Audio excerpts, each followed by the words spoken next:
Hi teachers, welcome back to our channel learners plus. ఈరోజు news పేపర్లో publish అయిన news అయితే చూద్దాము. జగన్ సర్కార్ను భూస్థాపితం చేస్తాం, దగా డిఎస్సిపై నిరుద్యోగుల ఆగ్రహం. మొత్తం 25,000 పోస్టులతో మెగా డిఎస్సి ఇవ్వాలనేసి తలా ఒక మాట, తడవకొక మాట. చంద్రబాబు నాయుడు ఉన్నప్పుడు 23,000 పోస్టులు ఖాళీగా ఉంటే 7,900 పోస్టులు ఇచ్చి మిగిలినది మనం అధికారంలోకి వచ్చిన తర్వాత డిఎస్సి ఇస్తామనేసి చెప్పారు. నెక్స్ట్ 2023లో 771 పోస్టులే ఖాళీగా ఉన్నాయి. పదవీ విరమణ 62 ఏళ్లకు పెంచడం ద్వారా మంజూరు చేయలేకపోతున్నాం అనేసి చెప్పారు. నెక్స్ట్ 2023 సెప్టెంబర్ 22న ప్రభుత్వ పాఠశాలల్లో మొత్తం 8,366 పోస్టులు ఖాళీ అవసరము. వాటిని భర్తీ చేయడానికి చర్యలు తీసుకుంటాము. సీఎం జగన్ లెక్కల ప్రకారం మొత్తం 15,100 పోస్టులు ఉండాలి. అలా చూసుకున్న మంత్రి బొత్స చెప్పిన దాని ప్రకారం 8,366 పోస్టులు భర్తీ చేయాలి. కానీ ప్రభుత్వం 6,100 పోస్టులు ఇచ్చి దీన్నే మెగా డిఎస్సి అని చెప్పారు. మినీ డిఎస్సి ఇచ్చి మొత్తం పాఠశాలల్లో ఉపాధ్యాయుల గడువు 62 ఏళ్లకు పెంపినా కూడా అది జనవరితో ముగుస్తుంది. 4.5 ఏళ్ల సమయాన్ని, డబ్బును వృధా చేశారు. పోస్టుల సంఖ్య పెంచకపోతే వైకాపాకు వ్యతిరేకంగా బటన్ నొక్కుతాం, నిరుద్యోగులంటే ఏంటో చూపిస్తాము. 28,000కు పైగా పోస్టులుండగా 6,000 పోస్టులు మాత్రమే నింపాలనుకోవడంపై రగిలిపోతున్నారు. మెగా డిఎస్సి అని చెప్పి మినీ డిఎస్సి ఇచ్చారు.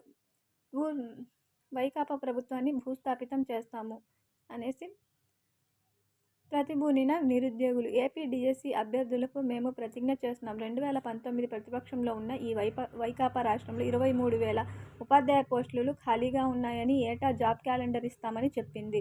మెగా డిఎస్సి పేరిట మభ్యపెట్టి మినీ డిఎస్సి ఇస్తుంది. 5 ఏళ్లుగా ఎదురు చూస్తున్న 10 లక్షల మంది అభ్యర్థులు రగిలిన గుండెలతో ప్రతిజ్ఞ చేస్తున్నాం. వచ్చే ఎన్నికల్లో మా కుటుంబ సభ్యులతో కలిపి 40 లక్షల ఓట్ల సమూహంతో ఈ ప్రభుత్వాన్ని భూస్థాపితం చేస్తామంటూ నిరుద్యోగులు ప్రతిజ్ఞ చేస్తున్నారు.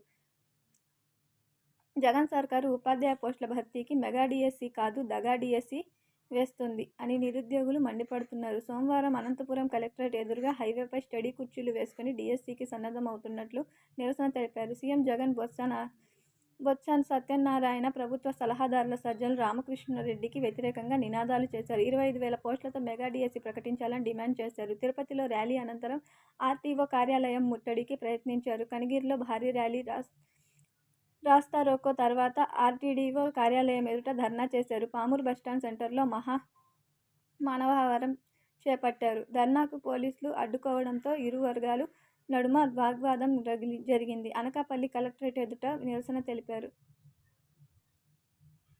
అనంతపురం స్టడీ చైర్పై కూర్చొని నిరసన చేస్తున్న నిరుద్యోగులు. కనిగిరిలో ఇది న్యూస్ అయితే